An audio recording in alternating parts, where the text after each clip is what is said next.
Мысықтар өздерінің жүні мен денесін таза ұстау үшін жиі жалайды. Бұл табиғи тазалық процесі және олар үшін өте маңызды. Мысықтың тілінде кішкентай илмек тәрізді қатпарлар бар. Оларды папилла деп атайды. Осы тілінің құрылысы арқылы ол жүнін жақсылап тазалап, шаң тозаң мен артық түктерді алып тастайды. Мысықтың жүнін жалау бірнеше пайда әкеледі. Бір, тазалық.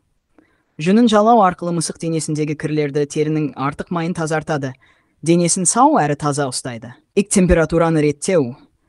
Мысықтар терлеген кезде дене температураларын тілдері арқылы реттейді. Ыстық күндері жалаған сілекей буланып, денені салқындатады. 3. Жараны жазу. Егер мысықтың денесінде жарақат болса, жалау арқылы оны тазалап, инфекциядан сақтауға тырысады. Стресс пен тыныштану. Мысықтар кейде жүнін жалап, өздерін тыныштандырады, әсіресе мазасыздық кезінде. Бұл оларға өзін жайлы сезінуге көмектеседі. Дегенмен, мысық жүнін тым жиі немесе шамадан тыс жаласа, бұл денсаулығына байланысты мәселенің белгісі болуы мүмкін. Мысалы, аллергия, стресс немесе тері аурулары сияқты жағдайлар мұндай әрекеттерді күшейте түседі. Мысықтардың жүні мен терісін шамадан тыс жалауы бірнеше аурудың немесе жағдайдың белгісі болуы мүмкін. Міне кейбір мүмкін себептер. 1. Аллергия. Мысықтар тамаққа, қоршаған ортаға немесе паразиттерге, бүрге кенелер аллергиясы болғанда, терілері қышып, қатты мазасызданады. Осыған байланысты олар терілерін жиі жалай бастайды. Тері инфекциялары. Бактериялар немесе саңырауқұлақтар тудыратын тері инфекциялары қышуды күшейтеді. Мысық өзін жиі жалап, жараларды одан әрі нашарлатуы мүмкін. Паразиттер. Бүргелер, кенелер немесе құрттар теріні тітіркендіреді.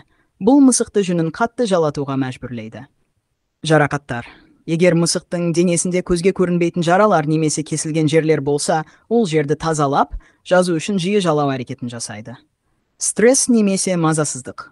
Мысықтар стресске душар болғанда, мысалы жаңа ортаға бейімделу, басқа жануарлармен немесе адамдармен қақтығыстар, өзін тыныштандыру үшін артық жалап кетуі мүмкін.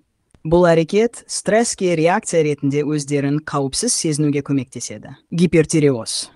Бұл гормоналды бұзылыс мысықтарда шамадан тыс энергия мен мазасыздыққа әкеліп, артық жалауға себеп болуы мүмкін. Аутоиммундық аурулар. Мысықтарда кейбір аутоиммундық аурулар теріні зақымдап, жүнді жиі жалауға мәжбүр етуі мүмкін. Егер мысық жүнін шамадан тыс жалап, терісі қызарып, қышып, жалаған жерлерінде түк түсе бастаса, бұл денсаулық мәселесінің белгісі болуы мүмкін. Мұндай жағдайда ветеринарға барып, нақты себебін анықтау және емдеу үшін тексеру қажет. Сенің мысығың да осындай белгілерді көрсетіп жүр ме?